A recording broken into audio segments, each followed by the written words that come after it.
Hello, bonjour, 你好. My name is Stephanie Lin. I've had the opportunity to build my international career and meet a lot of amazing talents in my journey. It's my pleasure to present an amazing selection of professionals and entrepreneurs who went an extra mile to build their international career and create some crazy good things. I hope their work and hard-earned wisdom will help you learn, connect, and live the best of your lives. Come join us at www.stephenlinmeet.com to get additional tips that we won't share anywhere else. Let's begin the journey.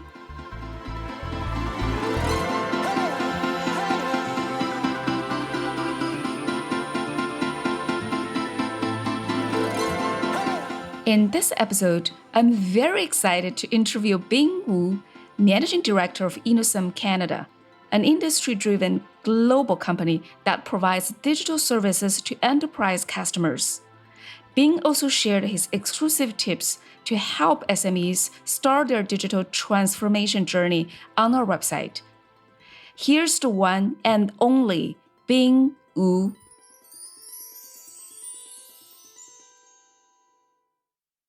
I'm Bing. I was born and grew up in China. And I was moving to France at a very early age, at 22 years old. It was the first life-change moment of my life since moving from China to France to actually study in France and then work in Paris.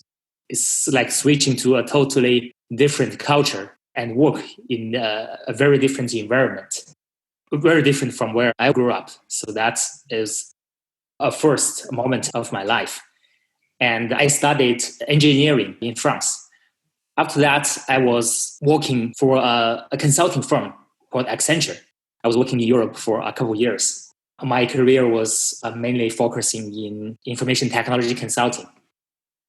After 2 years working in France and traveling with consulting work, traveling across Europe, there was a second life-changing moment arrived in my life. It was moving from France to Canada. Actually, it was not my initiative.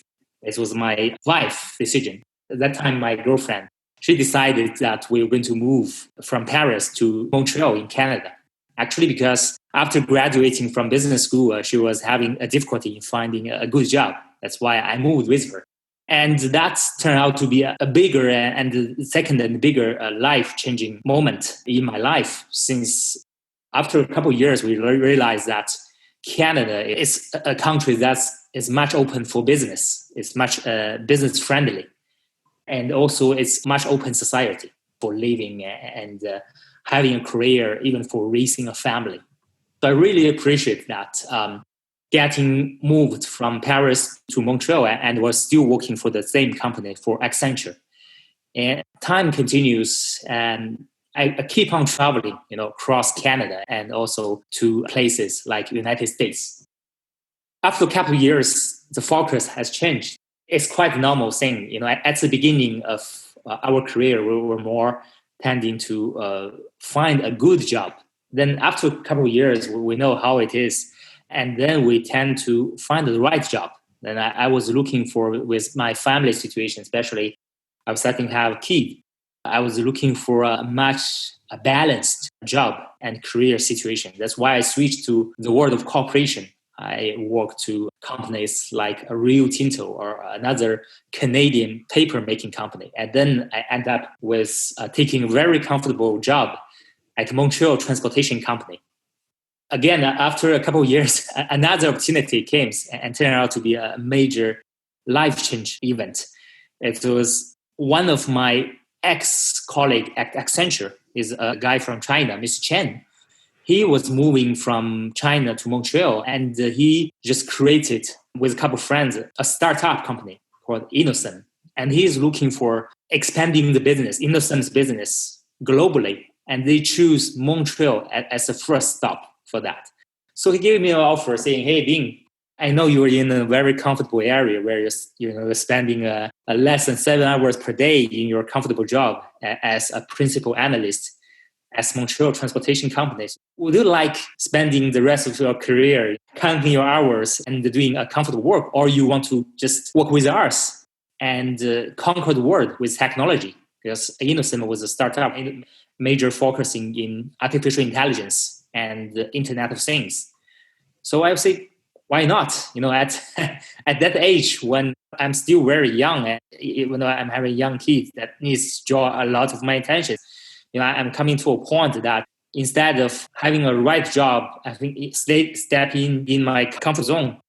So being at the head of Innocent is about develop as a business, develop the new country, which is Canada, for developing business to meet new customer.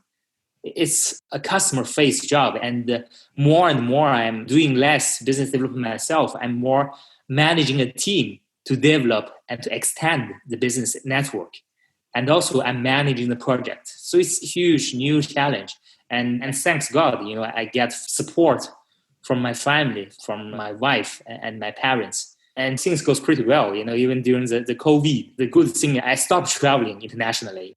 With the job, I travel all the way to Middle East and North Africa. And with the COVID, things are more going locally. So I'm tending to spending more time in Canada, try to develop new business here, try to meet new business partners, and try to extend the team. So within 3 years, we grew from 2 full-time employees to 50 full-time employees. And things are going well. And even during the era of post-COVID, business keeps going and we keeps extending, because all the business, especially most of the small and medium-sized business in Canada, they are all looking for going digital. So it's give tremendous opportunity for us to seize as a technology company. You've been to Asia, Europe, Africa, and now back to Montreal, and you've made a lot of friends along the way. I'm just curious about your circle of friends. Do you have more Asian friends or French-speaking friends? We're all like human beings are all community animals, and we're all getting the tendency to go with like-minded people. Within my community, definitely my friends and my network are Asian background, have Asian culture background. And when I say Asia, it's more than just Chinese. It can be Vietnamese, Japanese, Pakistan, and many of them are speaking French. So that it's like experience leave the marks in our values and our identity. Like living in a French-speaking world for many years, it leave a strong mark in my culture. I'm considering myself as definitely a French-speaking person. That's why a big chunk of my network French-speaking. And also, since we're all community animals, we build our network and friends around our values. And in my religion areas, I'm a Christian, so I also tendency to make friends with people share the same value as I am. So I do have another network outside Asia and a French-speaking world, which is the Christian network, which also I value a lot. Yeah. So how do you nurture or develop relationships with your friends? Say, do you have any principles you live by? Yeah, definitely. After having kids, I found this big challenge to maintain a network. What I try to do is enjoy each moment. Like it can be my personal moment, it can be important moment of my friends, and just celebrate it with them, sharing the moment of emotions of them, and congratulate them for every achievement in their professional and personal life. And I call it sparkling moment helps a lot to keep a strong relationship with my friends. Doesn't matter where they are located in. I have friends in Algeria I met during my business trips, and we were very close because we do share the same beliefs and emotional moments together. That's why the frequency of meeting and talking is not important. For me, it's more about quality and the value and emotional connections. Well, I know you speak multiple languages fluently. I often hear people saying learning a language is not like learning to ride a bike. You end up losing or forgetting a language, even if you were fluent in it. How do you maintain your language skills? It's through friends. It's the same way that we pick up a new language. At our young age, when we find it Going to the bars or club, talking to friends, it's much easier really to pick up a new language than go to the classroom and stay there in front of computer and study. So the same way, it's the same technique to maintain your language skill. Is to use it, as frequently as possible. Go to meet your friends, talk with them in the language that they are comfortable with, and keep connecting to the world with all the social media that's possible. And open mind helps a lot to have that strong intention to keep connecting to the people with their language. And you were already a well-respected industry expert many years ago. So how was your transition to a management role? I'm a specialist. I know what I'm good at and what I'm not good at. And first 10 years of my life, I more know by my co-workers and my client for my technical skills. That is very true. And the transition to more business leader role, it was a natural journey. It's like, do not say no. Say yes first. Take the challenge and see what opportunity will bring you to see how far you can get with your effort and with the support, of course, from your family and friends to see how far you can reach. Many times you get surprised by how fast and how well you can adapt to the new situation and new challenges. So running a business is hard. So what's the biggest challenge you've had to overcome? Even during the COVID or before or after that, the business challenge that I'm facing is not that different from all the technology companies are facing. It's all about communication and leadership. Communication is about how do you communicate effectively and achieve understanding with your internal and external partners. How do you listen to your employees and listen to your customers, and how do you understand deeply, have deep insight into their business and their concerns.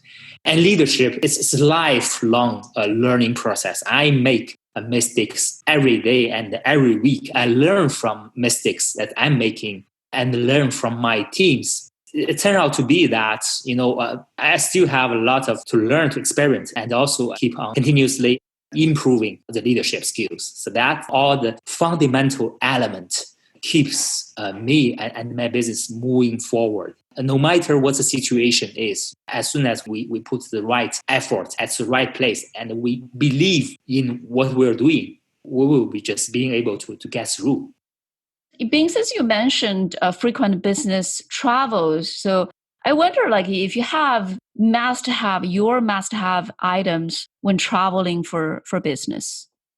First thing I would like to mention, maybe it's a surprise for many of them, is to have someone company, have a good company, if possible. And in your suitcase, bring your sports suit, a swimming suit or a jogging shirt, if possible, because you're facing intensive working hours. Sometimes after landing on different time zone, you start to work right away to start a long and intensive day. So keep on moving, keep on doing sports, and keep on reading, doing something which really make you comfortable is tremendously important. And another thing I do, and I keep something that feel me smell like lavender, someone like lavender soap or anything that make you something smell good, something smell like mom or smell like home and make you sleep well. Actually, it's surprisingly, many people hate traveling because they just cannot sleep well in the bed of hotel, and including myself. More aging and get, the more I found it the challenge to sleep in the hotel bed. But have something that smell make you smell comfortable will help you. And what book influenced you the most? I found those books about leadership have deepest and longest influence in myself. Of course, I read a lot about time management, about people management, and all sorts of things. What I find touch me the most are those leadership books written by those proven leaders who do have leadership position during long duration at these top institutions or top companies. And when they share about their leadership journey, when they show honesty and authenticity and their values and how they resilience to difficult situations. And this is something that touched me so much that I keep reading this kind of book. I still set up objectives like reading 2 good leadership books per year and try to get the most nutrition from that. I know you read a lot, but for the past maybe 1 year, past 5 years or 5 years, what's your favorite book?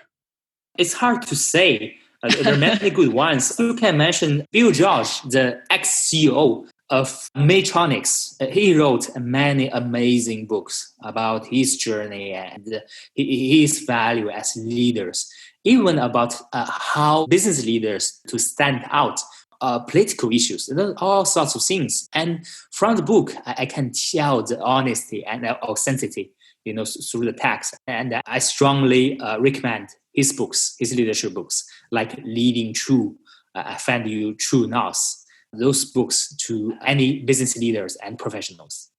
And your favorite quote? I was lucky to work with many top professionals from Australia. And what I really appreciate about Australian culture is very direct culture. And the quotes and proverbs from Australian folks are very direct. And one of the things I want to mention as quote is, this Australian says that it will all come out of the wash. Basically, things will come out if you put it in the washing machine, saying that no matter what happens, no matter who is trying, manipulating or hiding information, or the good values and the good due diligence will show out eventually in our career path.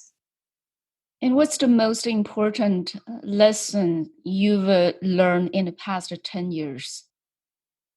Do not assume, because your best personal assumption, when you put in practice, many times you face disasters after doing a simple realistic check, a variety of perspectives.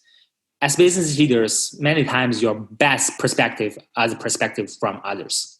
So do not assume, do not be self-focused. Look at a variety of reasons and listen to the different perspectives from different people, even that you do not like what you heard, or what you have heard. Yeah.